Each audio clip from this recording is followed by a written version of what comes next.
Welkom in Marta's atelier. Vandaag teken ik deze mooie Atalanta-vlinder met aquarelpotlood. De Atalanta-vlinder is een dagvlinder die heel veel in onze contraien voorkomt, dus in België. En ik heb hem kunnen fotograferen in onze tuin. Om beter te zien hoe deze vlinder nu juist in elkaar zit, heb ik de foto vergroot. Het is nog altijd niet volledig duidelijk, want ik ben uiteraard geen goede fotograaf. Ik hoop dit te verbeteren in de toekomst, maar ik zal het moeten doen met deze foto. Wat heb je nu nodig om met aquarelpotlood te werken? Wel, in eerste instantie natuurlijk een blad papier.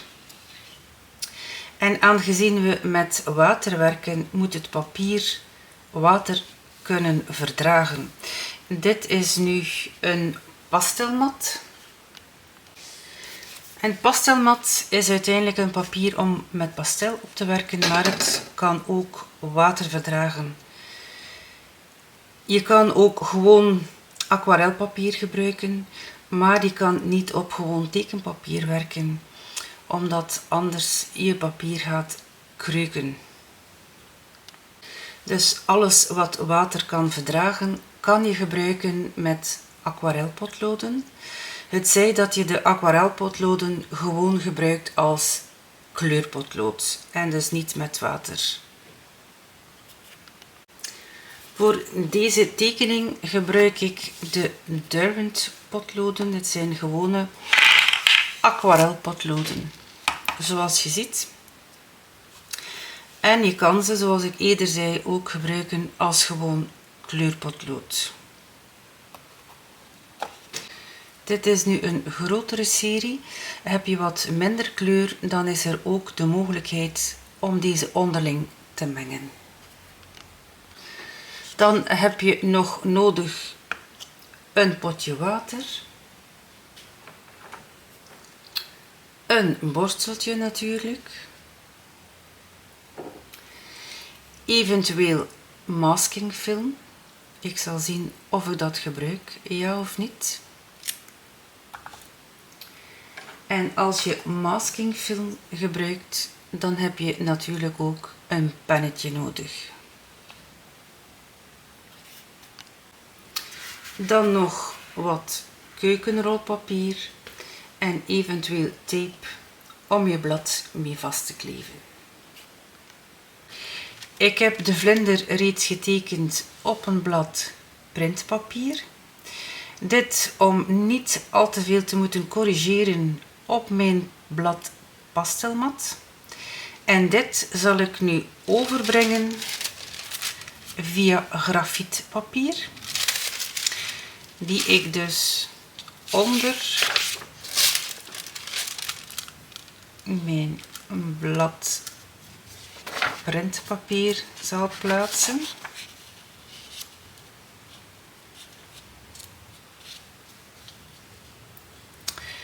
Ik zal dit eventjes vastmaken. Het hoeft niet veel te zijn.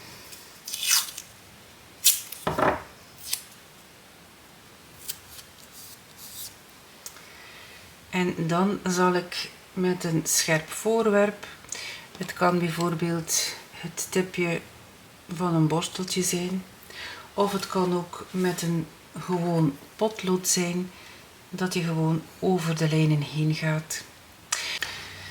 Stel dat je tekentalent nog niet volledig ontwikkeld is, dan kan je eventueel een foto overnemen via dezelfde manier.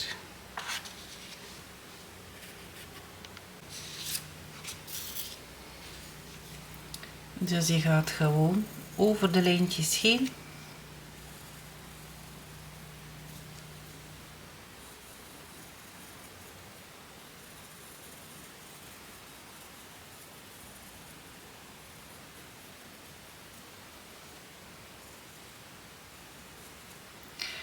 Probeer de belangrijkste dingen niet te vergeten.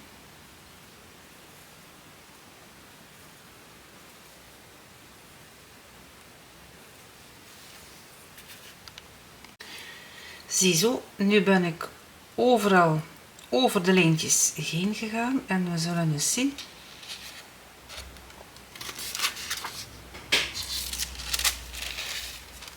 Et voilà, onze vlinder is gearriveerd op ons blad. Nu kunnen we daar met aquarelpotlood overheen gaan. Ik heb hier nu wat kleur uitgekozen, wat ik denk nodig te hebben. Dit is Chrome Oranje. Dit is Scarlet Lake.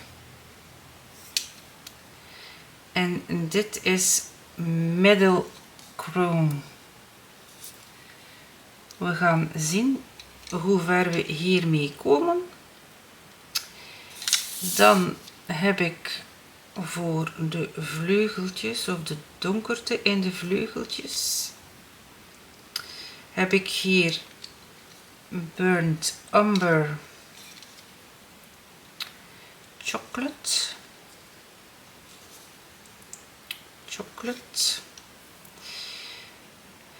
Heb ik Ivory Black, voor het geval ik donkerder moet gaan. Silver Grey dacht ik om hier te gebruiken, op het lijfje zelf. Dus dit hier. Dan heb ik nog een Dark Violet. En ik heb ook nog een Blue Grey gekozen. Dus ik denk dat ik deze twee, die koele kleuren zijn, ga mengen met deze warmere kleuren. En dan heb ik ook nog wit klaargelegd voor de witte vlekjes op de vleugeltjes. Ik heb hier nu een paar proefjes aangebracht van alle kleuren die ik koos bij het tekenen van de vlinder.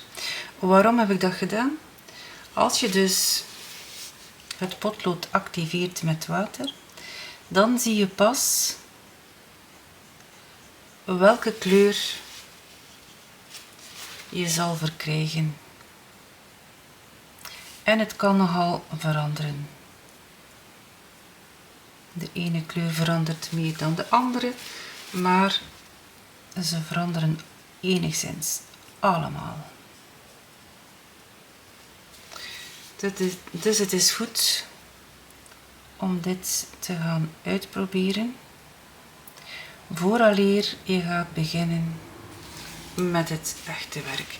Je ziet dat deze chocolate dus heel wat donkerder wordt. Dit is hier nu Burnt Umber.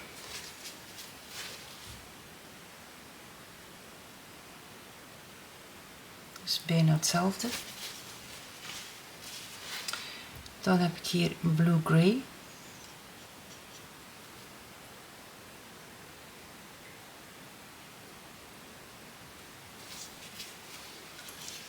Dan heb ik hier Dark Violet. Dit verandert ook heel erg. Dan heb ik Silver Grey.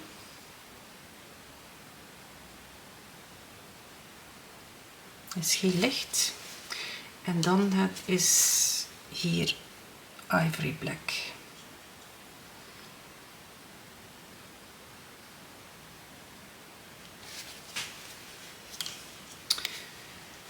Wat is nu het verschil met gewone waterverf? Dat is dat je dit, eens het droog is, het niet meer kan activeren.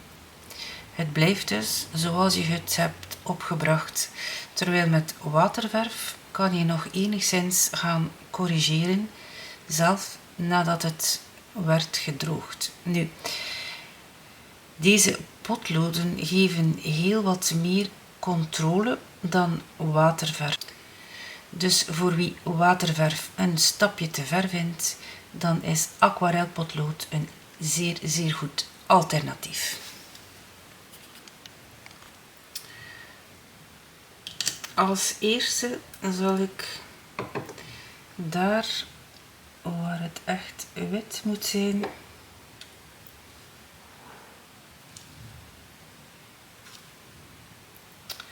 wat masking fluid opleggen.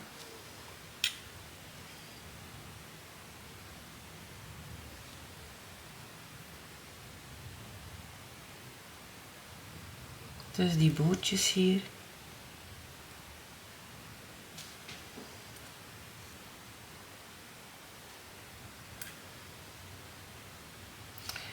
Dat is een soort rubber dat je op je papier brengt. Dus dit hier raak je tamelijk vlug kwijt.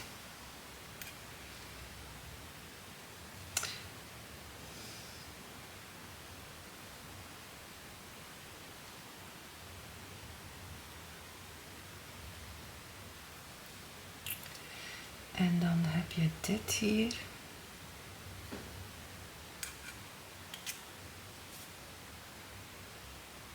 Dit is iets heel merkwaardig, vind ik.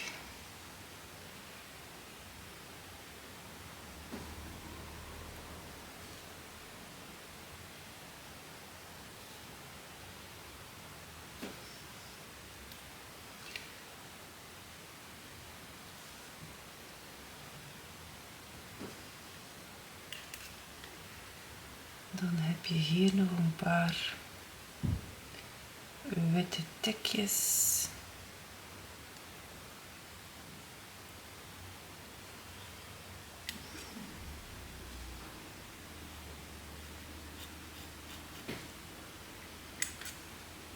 We gaan zien, dan heb je hier nog iets.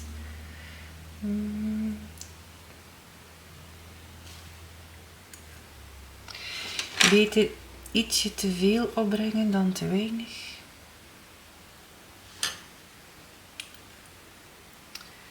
Want zoals ik al zei, je kan het echt niet meer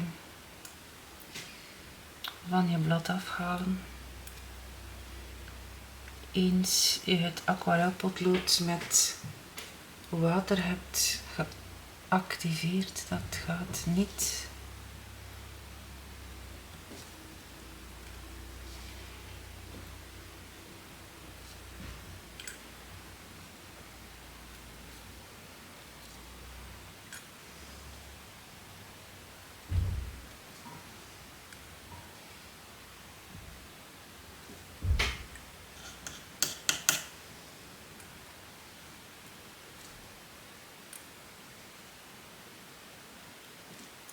Het wil niet meer van mijn pennetje af.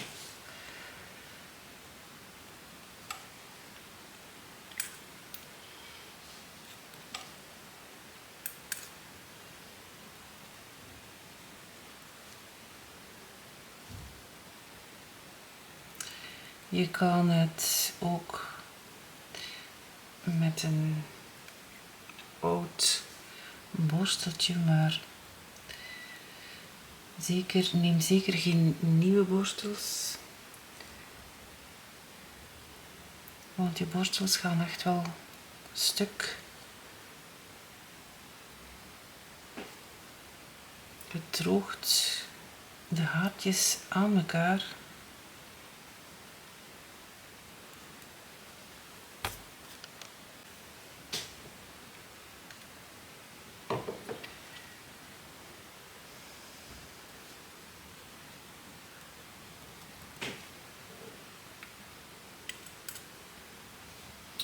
Dus deze grotere vlekjes, dat kan ik nog altijd, of dat kan ik wel uitsparen.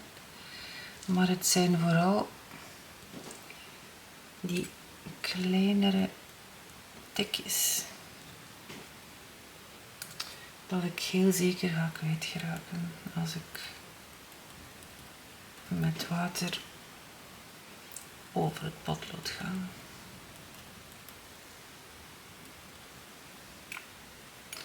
Dus ik wil dat zoveel mogelijk sparen of uitsparen.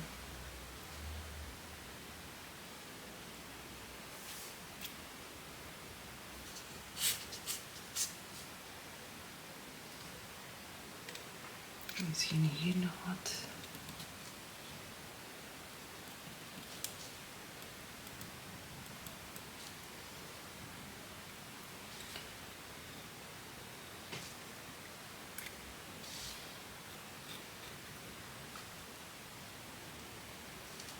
Dus wanneer je te veel hebt opgebracht, kan je er opnieuw wat kleur opbrengen. Maar je kan natuurlijk geen kleur wegnemen en dat is juist het probleem. En waarom dat we dit hier doen.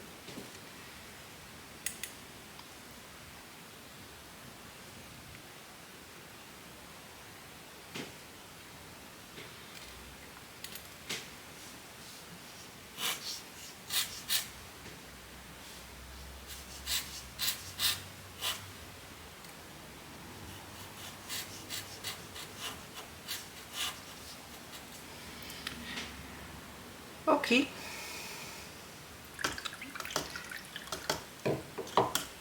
Wanneer je gedaan hebt, spoel direct je pennetje uit en veeg het echt heel mooi af. Want eens dat het gedroogd is het moeilijker om het van de pen af te halen. En nu moet het drogen. Terwijl dit hier aan het drogen is, ga ik toch proberen van hier te werken aan deze vleugel. Want ik heb hier niet veel masking fluid aangebracht.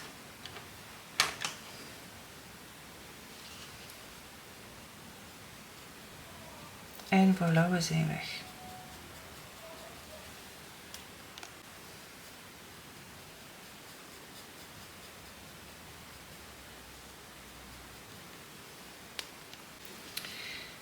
Je brengt het dus gewoon op als potlood, als een kleurpotlood.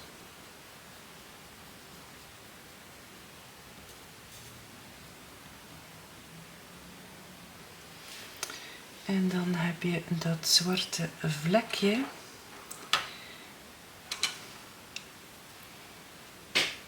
Ga hier wat burnt umber inbrengen.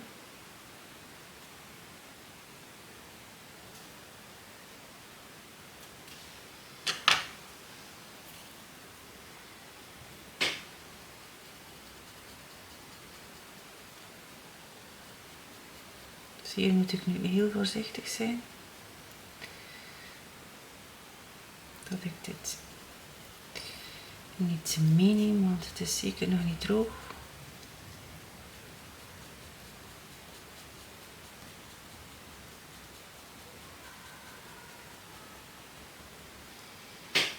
Mijn geburen hebben hier zeer veel pret. Ik weet niet of je het hoort.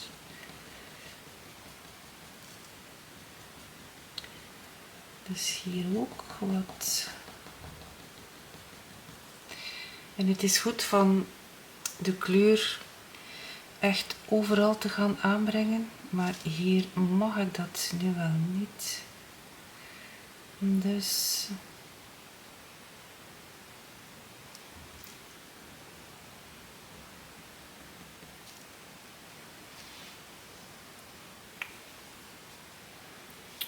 we gaan het zien.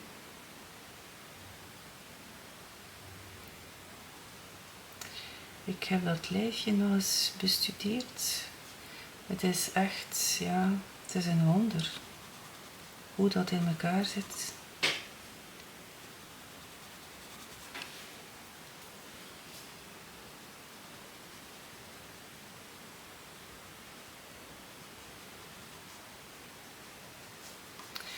Dus op die manier ga ik het volledige vlindertje behandelen.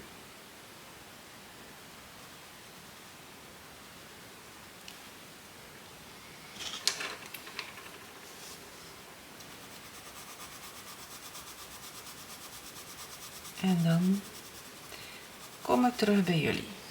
Tot straks. Ik heb hier ondertussen nog rauwe sienna bijgehaald. En ook nog een ultramarijn om ook in de vleugeltjes bij te werken. Ik heb hier nu een gedeelte van de vlinder waar ik kleur heb aangebracht.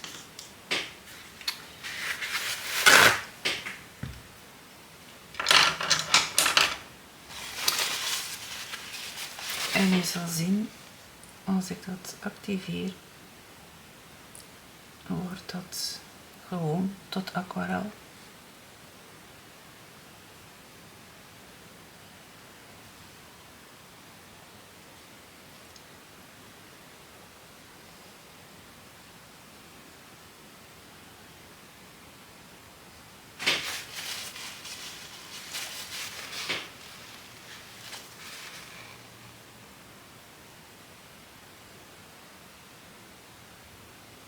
En hier komt het blauw goed tevoorschijn.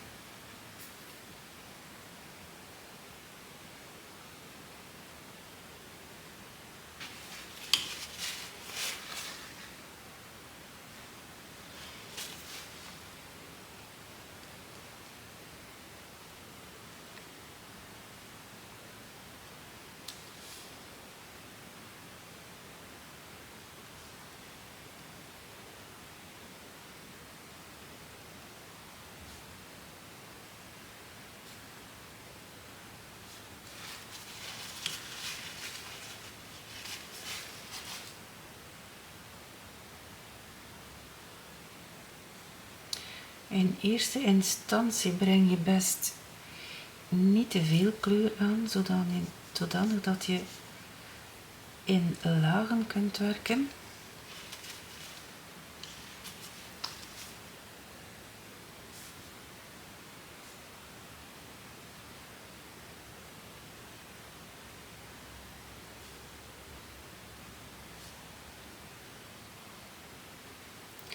Je ziet dat de kleur echt wel feller wordt wanneer je ze met water activeert.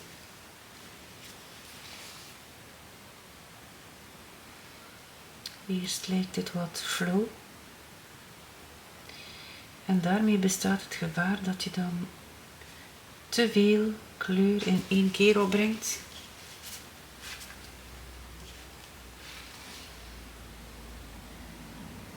Dit hier is de gebrande omber.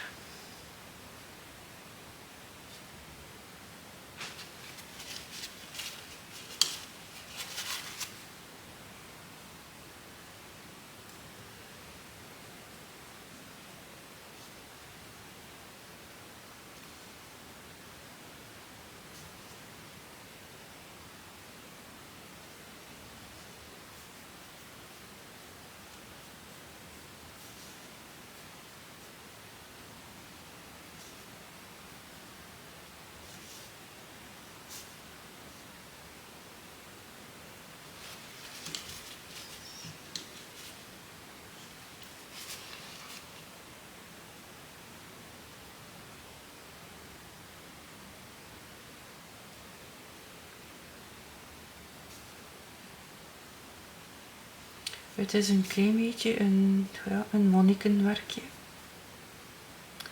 Maar als je graag op die manier werkt, dan is het wel heel erg plezierig.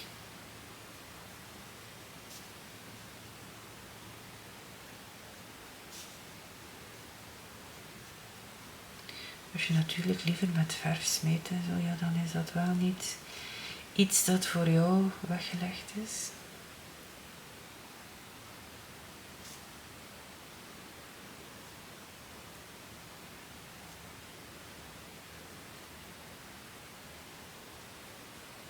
In een vorige video zei ik het al, ik ben geen botanisch tekenaar, dus ik heb wat meer marge qua uitwerking.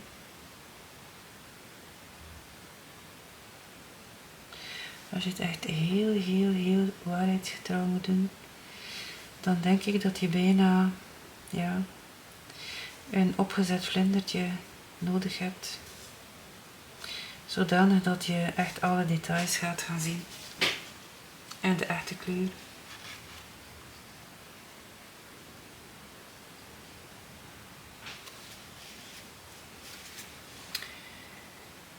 Hier zitten pluimpjes. Het zijn een soort pluimpjes. Het is echt heel merkwaardig. Heel mooi.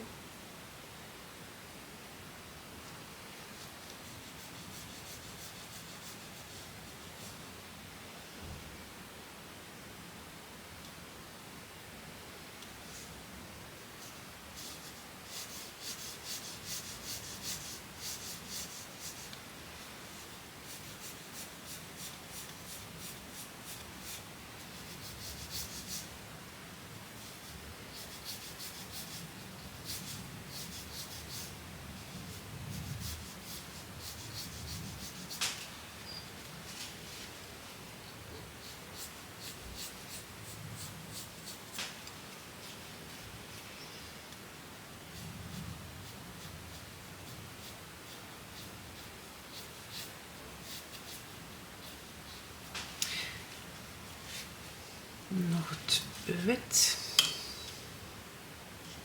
Dus ik heb hier ook wit potlood ingebracht. Dus ik zal het ook maar activeren natuurlijk.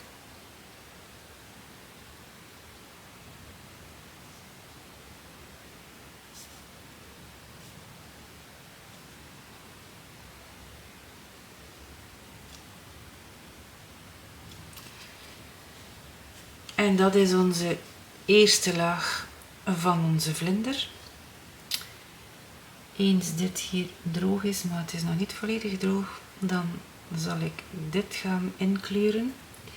Met water bewerken, laten drogen en dan opnieuw een nieuwe laag opzetten. Zolang het niet droog is, kan je er niet op gaan werken. Maar zodra de laag droog is, dan kan je echt opnieuw een nieuwe kleurlaag gaan aanbrengen. En we gaan hier dan donkerder werken.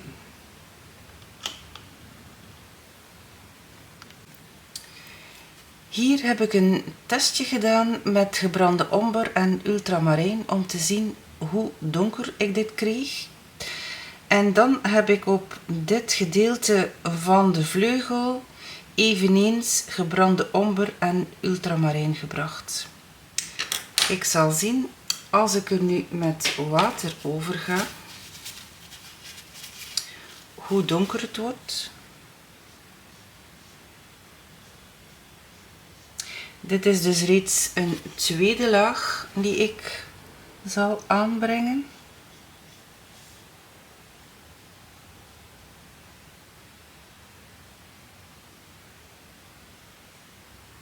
Dus je moet echt wel laag per laag gaan werken.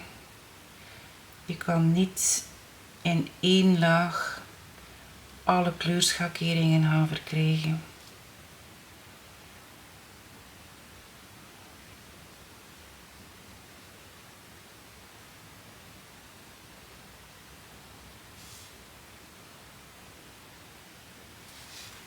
Je ziet, nu krijg ik het echt heel wat donkerder door gewoon twee kleuren te gaan mengen.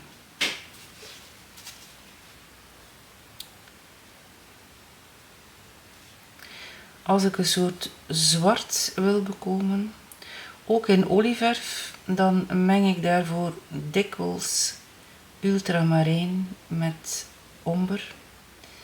En dan krijg je een heel mooi zwart, wat je met een tube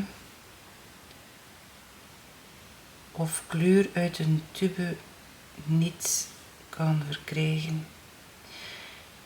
Je kan ook spelen met de kleur. Breng je meer ultramarijn in, dan krijg je een donker of een koel zwart. Breng je meer omber in, dan krijg je een warmer zwart. Dus dat is wel handig meegenomen. Dat je zelf kan bepalen welke kleur je verkrijgt.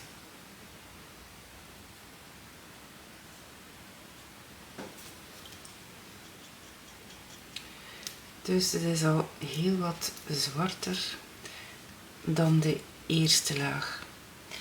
Ik zie dat ik hier meer blauw heb ingebracht dan hier.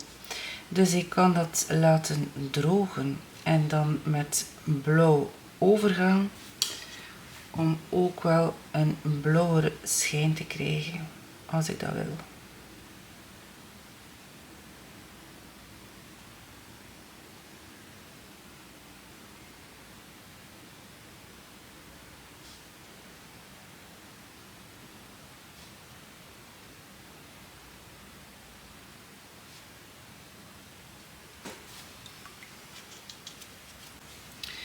Nu ga ik dit deeltje bewerken.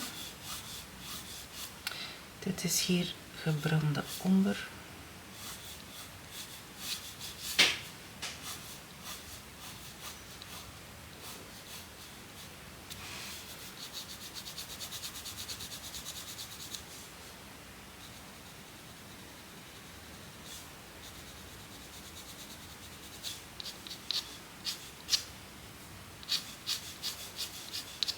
En daar voeg ik dan bij ultramarijn.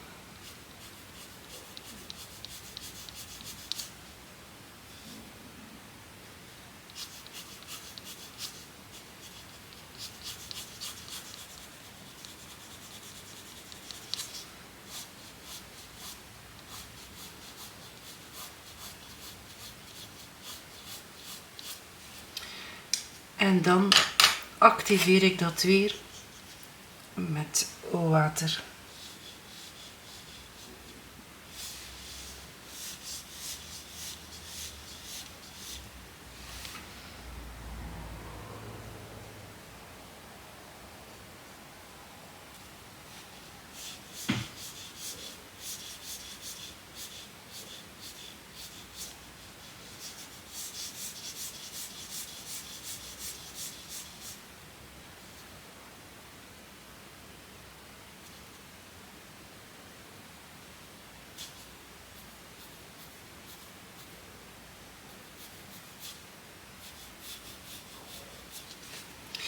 Ik zal nu een tweede laag opbrengen ook op dit gedeelte van de vlinder.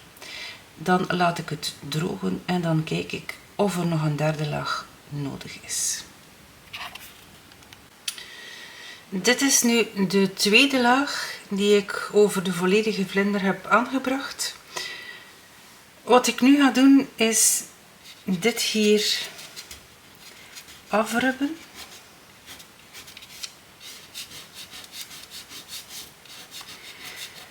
Het moet echt wel heel droog zijn. Het beste is eventjes weggaan van je tekening, zodanig dat je niet begint te rubben vooraleer het echt volledig droog is. Want de verleiding is natuurlijk groot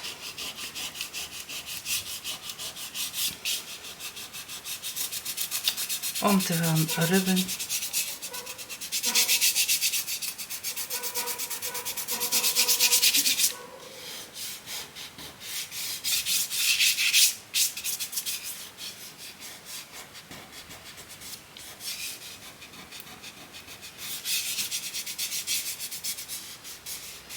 Ik denk dat ik alles weggerubt heb.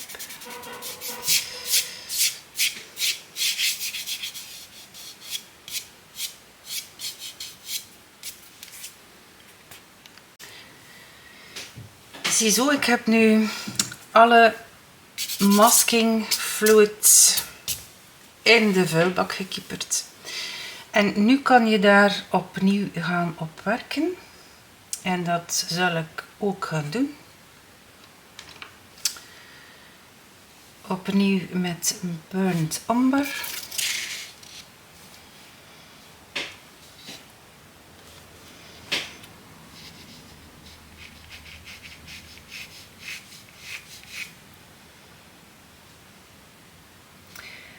Wat ik nu ga doen is gewoon met droog potlood fijne details gaan inbrengen in de tekening.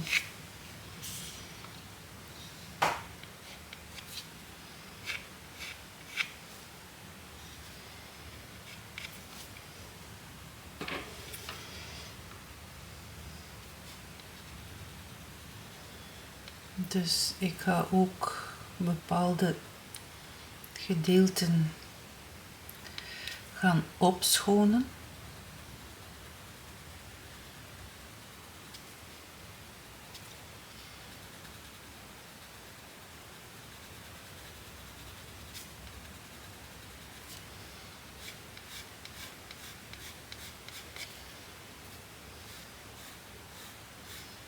En dan kan ik uiteindelijk kiezen of ik daar nog met water wil overgaan, ja dan nee.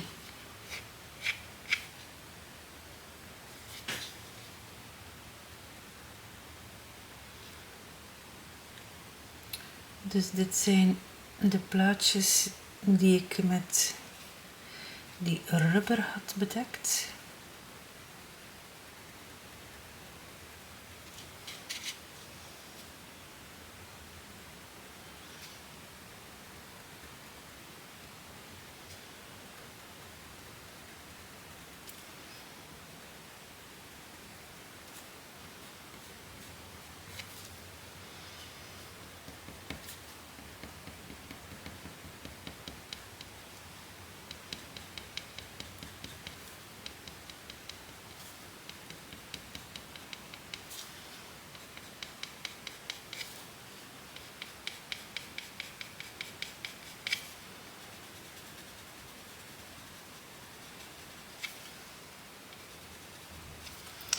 Hier zie ik een klein beetje paars. En ik had dat klaargelegd. Ah, oké. Dus hier zie ik een paarse schijn tevoorschijn komen.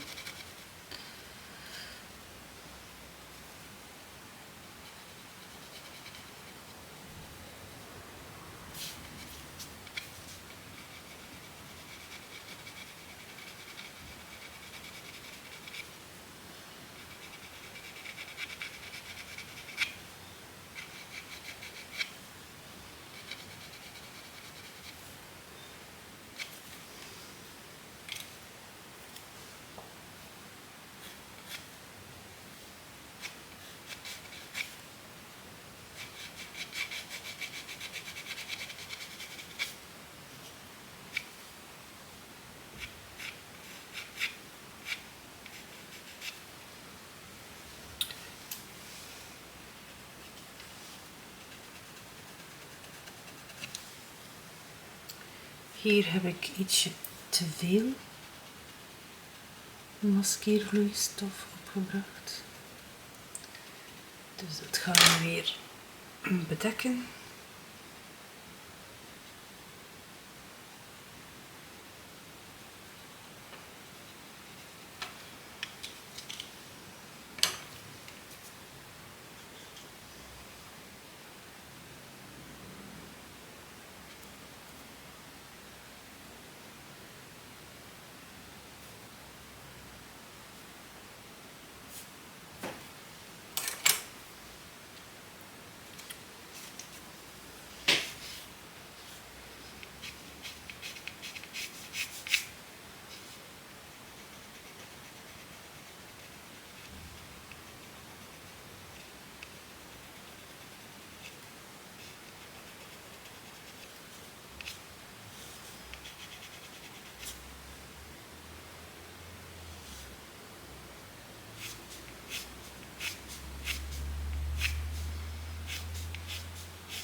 Dit zijn een soort, ik weet niet hoe dat het noemt. Het zijn een soort pluimpjes. Dus dit is hier ook te veel.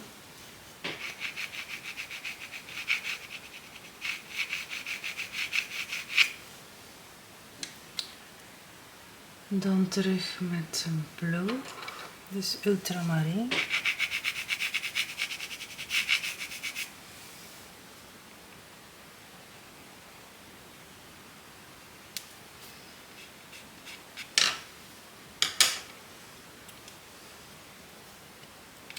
En op die manier kan je ook kleine details gaan bijvoegen in je tekening.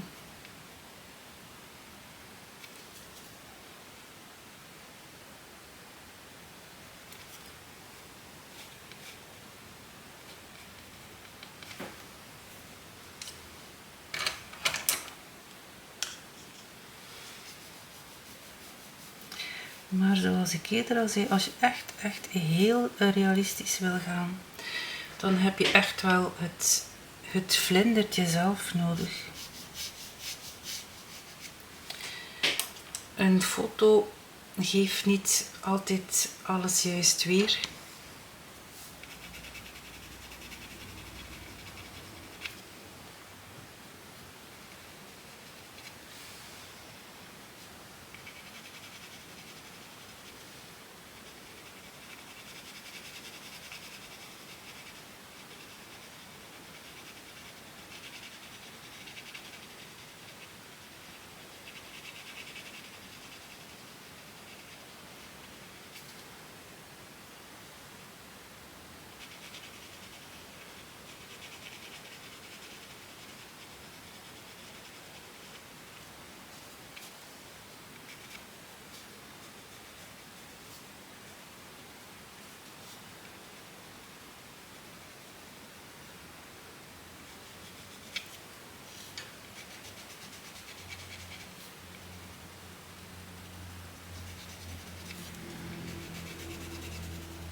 Dan zal ik hier nog een klein beetje middelkroon in plaatsen.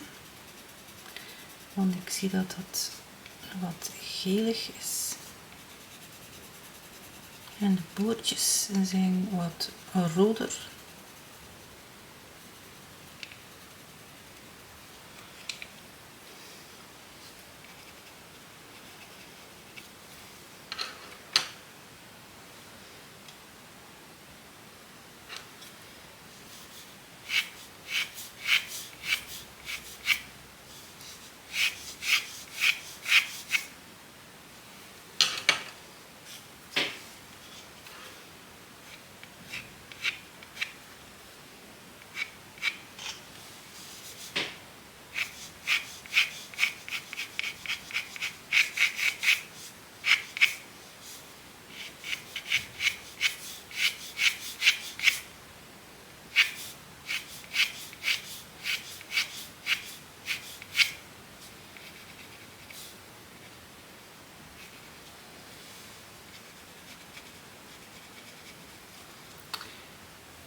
Dan nog hier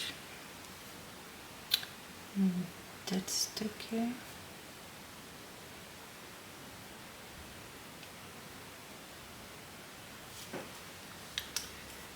En dan hebben we hier nog wat wit.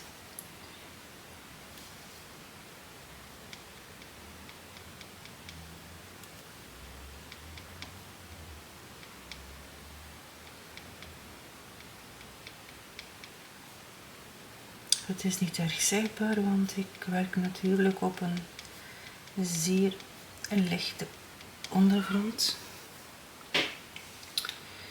En dit is dan de vlinder. Wat je nu wel nog kan doen, is een achtergrond bijcreëren als je dat wil. Let wel op dat de vlinder echt de hoofdrol blijft spelen in je tekening.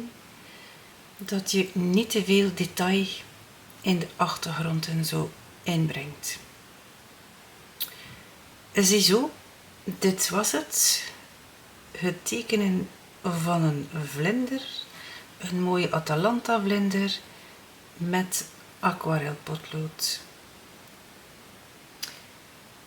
Ik hoop dat je het interessant vond. Probeer het ook eens. En tot nog eens. Dag.